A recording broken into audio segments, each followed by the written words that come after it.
Hi. So I have company, as you can see. Oof. I wanted to. Oh my goodness, cat! Really? I wanted to do a video that I've been meaning to do for a while now, actually, and that is the unhaul of a bunch of books that I went through last time I did my shelves. I did them during the reading rush. I just rearranged everything again, and in the course of that I went through my books and looked through and decided on a bunch of books that I don't really want anymore. So those I have set aside here to eventually be donated.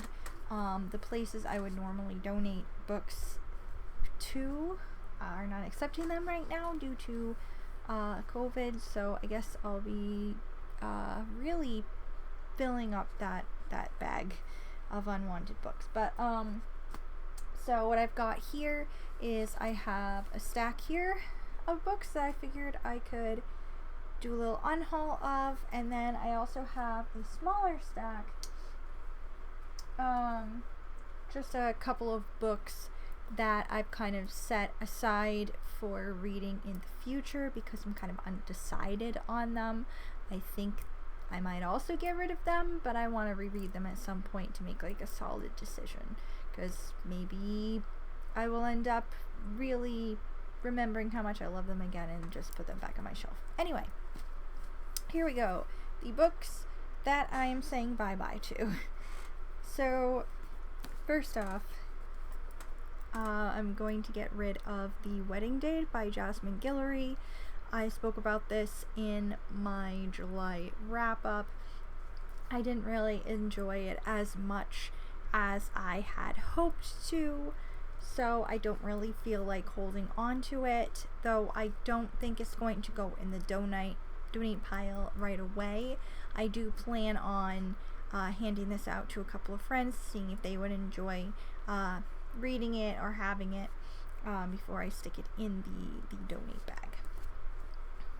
Next up is actually a couple more romance novels. Two of them are by Nora Roberts. We have Public Secrets, which, I mean, was a pretty exciting story, but there were some contents in here that kind of upset me, and I don't particularly see myself ever really reading it again, so I'm just putting that in the pile. And then we have O'Hurley Born, which is a bind-up of The Last Honest Woman and Dance to the Piper. It's about the O'Hurley siblings. There's like 3 triplet sisters and their older brother, and I believe there is another book out which is a bind-up of the 3rd sister and the brothers' romances. These are 2 of the triplets' love stories in here. And while I did enjoy the book, I don't really feel like seeking out the other story right away, and it didn't like supremely wow me, so I just kind of put that in the donate pile too. Last Romance. Is it the last romance? Yeah, pretty much last romance in the pile is Calamity Jane Heads West. This is by Kathleen Backus. And this is actually a Tressa Jane Turner mystery.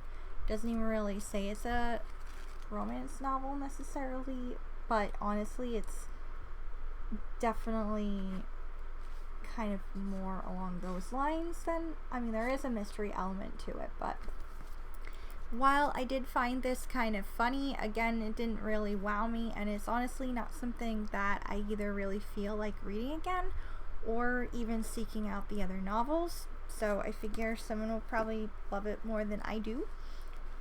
And the next couple of books are actually the only unread books in this stack, and that is first off Tough Customer by Sandra Brown, and then also No Good Deed by Allison Brennan. These are both kind of mystery thrillers that I had meant to read after they were kind of given to me in like a bag of books a couple of years ago. Normally I really love mystery thrillers, and I tend to, get through them very quickly, but something about these, I just have not really been interested in reading them, which is kind of disappointing. But since, I don't particularly want them, off they go, basically.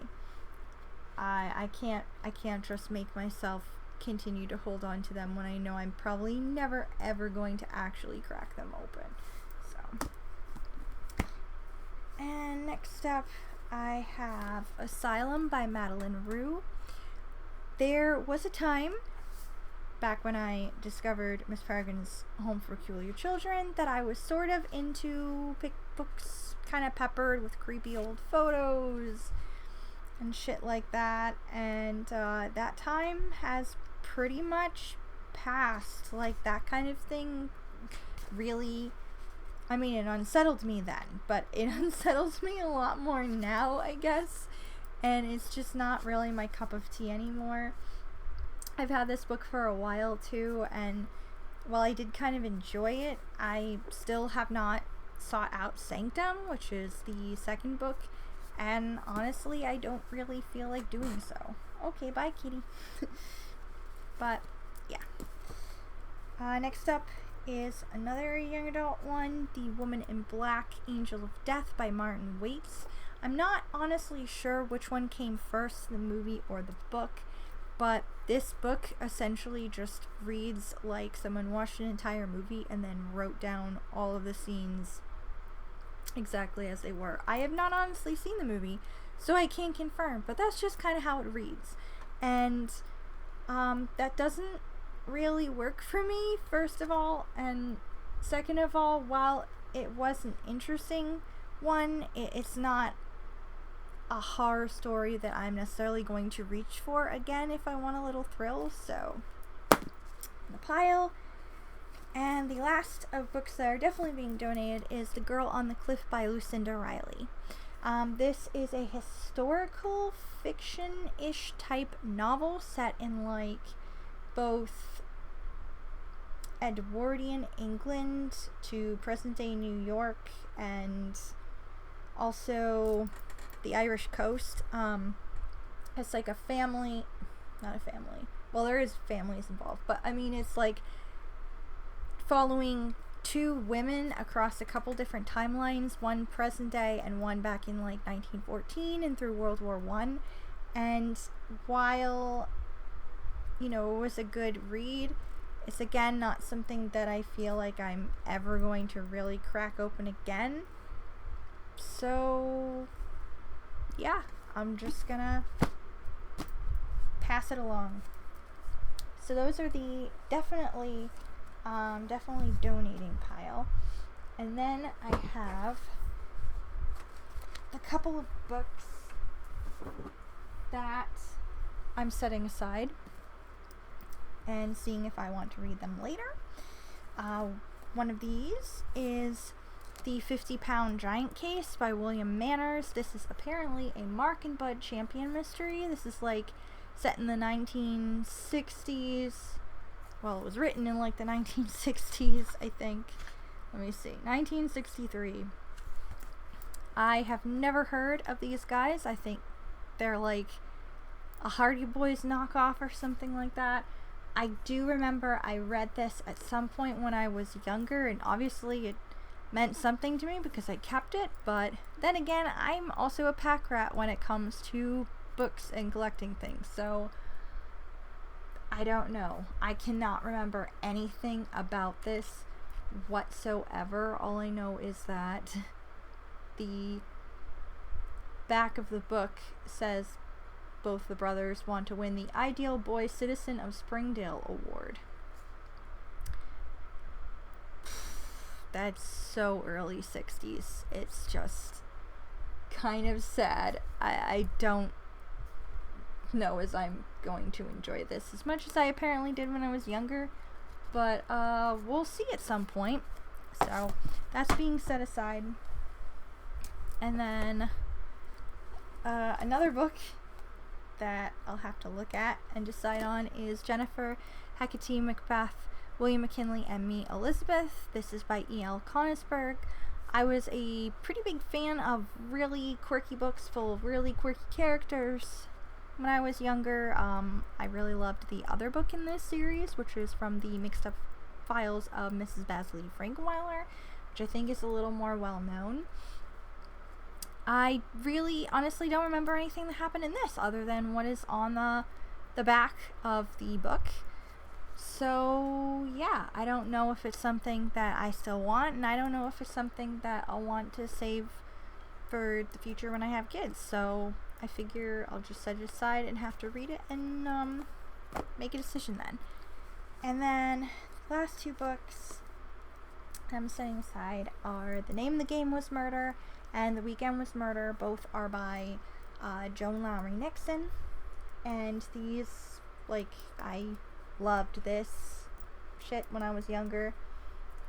Easy little mystery things. Also, do not remember anything about these except what is on the back. This involves like a murder mystery weekend where a real body ends up dead, and a real person. There's a real body involved when it was supposed to be a fake murder. Anyway, yeah, you get it. And then this one is about like a famous author who is this girl's great uncle, and then he ends up dead, and it's a mystery, and there you go. So that's on the synopsis on the back. Can't remember anything about these at all. Don't know who the killer is, don't know anything, don't even know if they've held up well. So yeah, I'll revisit these at some point, and maybe they'll go in the bag and maybe they won't. We'll see. Alright, so that's that pretty much. My shelves are just as packed, in fact, still exceeding capacity, but at least they're not like crazy overflowing like they are with these ones on there, so there we go. Two last things before I basically skedaddle. One being, I mentioned in a previous video that I'm doing I made up like a little summer vacation readathon, and I have more info in that, but I am just about finished picking out the books I'm going to be reading for. It is taking place not this weekend, but next weekend, the like 20th. Sorry, I have to double check what I said. The 21st through the 24th. So yeah, it's the following weekend, the 21st to the 24th. If you are interested in doing that at all, awesome, cool.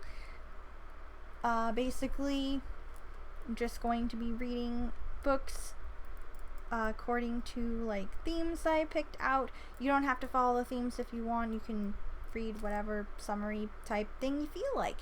It's basically just a weekend of trying to see how much you can possibly read in that time. And yeah, that is that. I'm going to be coming out with a video regarding the books that I chose for that at some point, probably some point next week. And yeah, and also point 2, I'm still having the important links down in the description box below, and as something I wanted to mention, voting time is coming up soon. If you have to do an absentee ballot because of COVID or other things that are complicating your ability to get out to a voting booth, please first of all register to vote. It's really important, especially this year.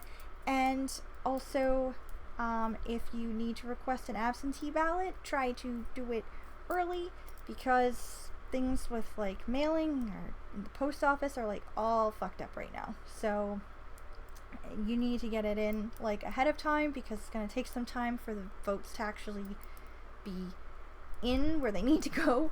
So I'm going to have a link down a link or two, I think, to where you can register to vote and more information about absentee ballots in the added to all the links in the description box.